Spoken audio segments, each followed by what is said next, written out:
అందరికీ నమస్కారం.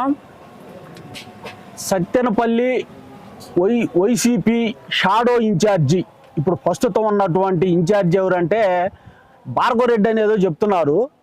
అతనికి ఇంకొక షాడో ఇన్ఛార్జి ఉన్నారు, ఎవరు అంబటి రాంబాబు. గుంటూరు పార్లమెంటు కావన్న అధ్యక్షుడు ఆయన, సత్తెనపల్లి షాడో ఇన్ఛార్జి. కదిలితే ఇక్కడికి వచ్చి కొన్ని మాట్లాడటానికి ప్రయత్నం చేస్తారు. ఆయన ఎందుకు వస్తున్నాడా ఎక్కడికంటే, గతంలో అతను చేసినటువంటి అవినీతి సొమ్ము ఎక్కడ బయటికి తీస్తారో వీళ్ళు, అవన్నీ ఇప్పుడు ఎక్కడ కట్టాల్సి వచ్చిద్దో అని ముందుగా వచ్చి ఒక నెలకో నెల 15 రోజులకు ఒక అపవాదం ఇట్లా వేసిపోతాడు.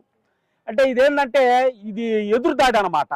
ఇతను చేసిన అవినీతి 100 రూపాయలు లాటరీ టికెట్ కాడి నుంచి, ముగ్గు మిల్లులు ఆపే కాడి నుంచి, చిన్న చిన్న ఊడ్చుకునే వాళ్ళ దగ్గర కూడా సీఎం రిలీఫ్ ఫండుల కాడి నుంచి మొత్తం వసూలు చేసినటువంటి అంబటి రాంబాబు గారు, నీ భోగతాలు ఎవరికి తెలియవు. అవినీతికి పెట్టింది పేరు నువ్వు. ఈ పార్లమెంట్లో ఎక్కువ ఎవరన్నా దోసుకున్నోడు ఉండి ఇక్కడి నుంచి తీసుకెళ్లి గుంటూరులో అపార్ట్మెంట్లు కట్టుకున్నారు ఎవరన్నంటే నువ్వు, నీ తమ్ముడు కాదా? మీరు కాదా ఇక్కడ అవినీతి చేసింది? అవినీతి నేర్పింది ఎవరు? సత్తెనపల్లి, ప్రశాంతమైన సత్తెనపల్లిలో అవినీతి నేర్పింది మీరు.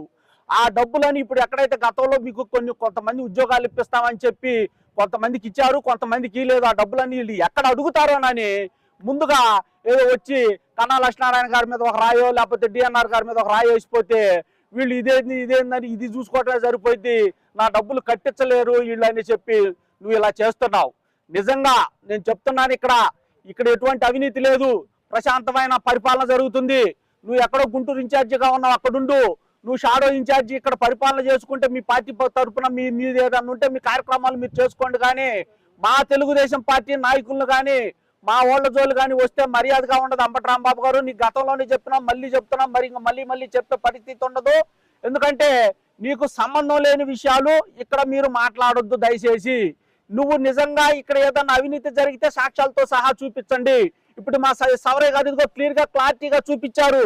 అక్కడ ఎవరైతే నేను అసలు ఒక్కళ్ళు కాడ కూడా రూపాయి తీసుకోలేదు, నేను లంచం తీసుకోలేదు, నేను ఎవరిని తీసేయలేదని చెప్పావు కదా, మరి అతను ఆత్మహత్య చేసుకున్నాడు. అది పబ్లిక్ యూట్యూబ్లో చూసే లేదా పేపర్లో వచ్చింది, అన్నీ వచ్చింది. వాళ్ళ అమ్మ కూడా ఆత్మహత్య చేసుకోపోయింది. ఇలాంటి సాక్ష్యాధారాలతో సహా ఈరోజు నిరూపించారు మా సౌరయ్య గారి పెద్దలు. మీరు దానికేదో సమాధానం చెప్పండి.